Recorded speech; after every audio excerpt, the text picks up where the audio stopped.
All right, as American supporters of Israel remember the events of 1 year ago, pro-Palestinian groups are focusing on Israel's subsequent military attack in Gaza.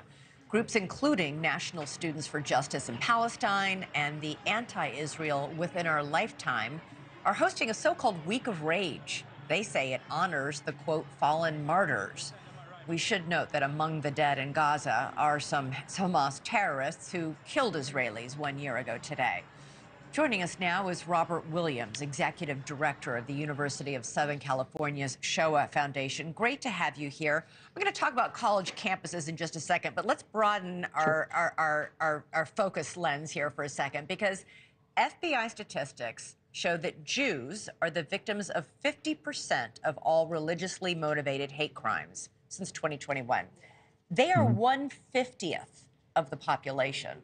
We're at a point now where we're seeing people chanting Intifada revolution and from the river to the sea and waving Palestinian flags. And today, right as we are speaking, they're marching in New York City with signs that read Zionism is terrorism. What is the impact of all this? So, Elizabeth, I'm a German historian by training. Unfortunately, I know what happens when we allow anti-Jewish rhetoric to continue unabated, unchallenged in our societies. And to a certain extent, that's what we're seeing today. Now, to be fair, I have no doubt that a good number of the students that we see at these protests, a good number of the general public, don't recognize that some of the rhetoric they're engaging in is hateful. But from an ethical perspective, at the end of the day, it doesn't really matter because the outcome is the same. Our Jewish neighbors, our Jewish fellow citizens are feeling more and more isolated from the broader public. And until the rest of the American public, who numerically outweigh the protesters that we see on the streets, until the rest of us speak out, this situation won't go away.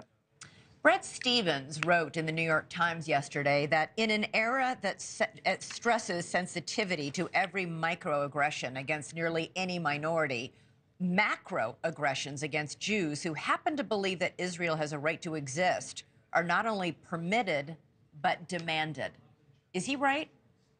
To a certain extent, yes. I agree with Bret on a few issues. On this front, I think he doesn't go far enough. I think what we've seen really since the 1970s, when it comes to the language and rhetoric of human rights, we've seen the steady exclusion of Jewish concerns from our discourse around human rights, civil rights, and other civil liberties issues, which is strange because at the end of the day, the world's oldest hatred is anti-Jewish hate, anti-Semitism.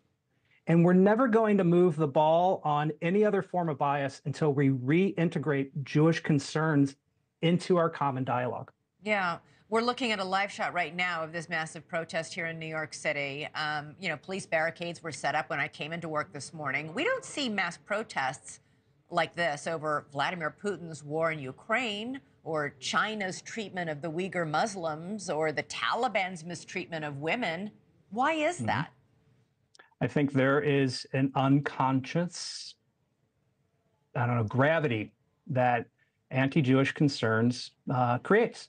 You know, at the end of the day, you're right. Whether it is the conditions in Sudan or northern Ethiopia or Yemen or all of the other massive human rights concerns that exist globally, people are gravitating to this issue. Now, part of it is money. At the end of the day, I think we know that there are concerns that are funding some of these protest movements. But there's also an unconscious bias against the state of Israel, against Jewish concerns, something that existed in the Soviet Union and something that continues through the present day among some political movements. But it's not just a left-wing phenomenon. At some of these protests, we're seeing more and more of the traditional neo-Nazi style protesters show up, standing arm in arm, and that is frightening because ultimately you have extreme left and extreme right uniting around a common hatred of Jews. Thanks so much for watching. Go to joinnn.com to find NewsNation on your television provider. And don't forget to click the red subscribe button below to get more of NewsNation's fact-driven, unbiased coverage.